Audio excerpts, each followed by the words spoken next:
সবাইকে জানাই শুভ শারদিয়া। আজ সহজ একটা মেকআপ টিউটোরিয়াল শেয়ার করছি এই দুর্গাপুজোর জন্য। প্রথমেই মেবিলিনের গ্লোই প্রাইমার অ্যাপ্লাই করছি, তারপর স্কিনটা যাতে খুব ভালোভাবে গ্লো করে তার জন্য লুমি ক্রিম ইউজ করছি। দেন মামা আর্থের ফাউন্ডেশন অ্যাপ্লাই করছি আর খুব ভালোভাবে ব্লেন্ডও করে নিচ্ছি।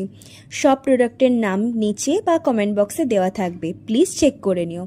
এবার সুইস বিউটির কনসিলার দিয়ে ফেসের ডার্ক স্পটগুলোতে লাগিয়ে নিচ্ছি। পুজোতে একটু ন্যাচারাল ব্লাশ তো করতেই হবে, তাই মার্সের লিকুইড ব্লাশটাও অ্যাপ্লাই করে নিচ্ছি।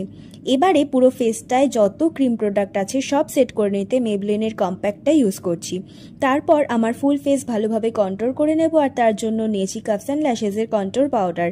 নেক্সট আমি পাউডার ব্লাশ লাগাচ্ছি আই ম্যাজিকের ব্লাশ প্যালেট থেকে। এবার আমি আই মেকআপে চলে যাব। একটা নিউড আই মেকআপই ক্রিয়েট করছি। মেনলি লাইট ব্রাউন আর ডার্ক ব্রাউন শেডই আমি ব্যবহার করছি। আর হ্যাঁ, আইব্রোটা কিন্তু আমি অফ ক্যামেরায় ফিল করে নিয়েছি।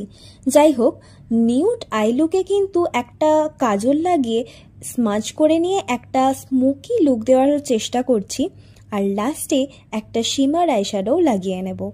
তবে মাস্কারা লাগাতে কিন্তু একদম ভুলো না। পুজো বলে কথা, গ্লো তো করতেই হবে, তাই হাইলাইটার অ্যাপ্লাই করে নিচ্ছি আর ফিক্সার দিয়ে সবটা সেট করে নেওয়ার পর সবশেষে একটা নিউড লিপস্টিক লাগিয়ে লুকটাকে কমপ্লিট করছি। কেমন লাগলো সবাই জানিও কিন্তু।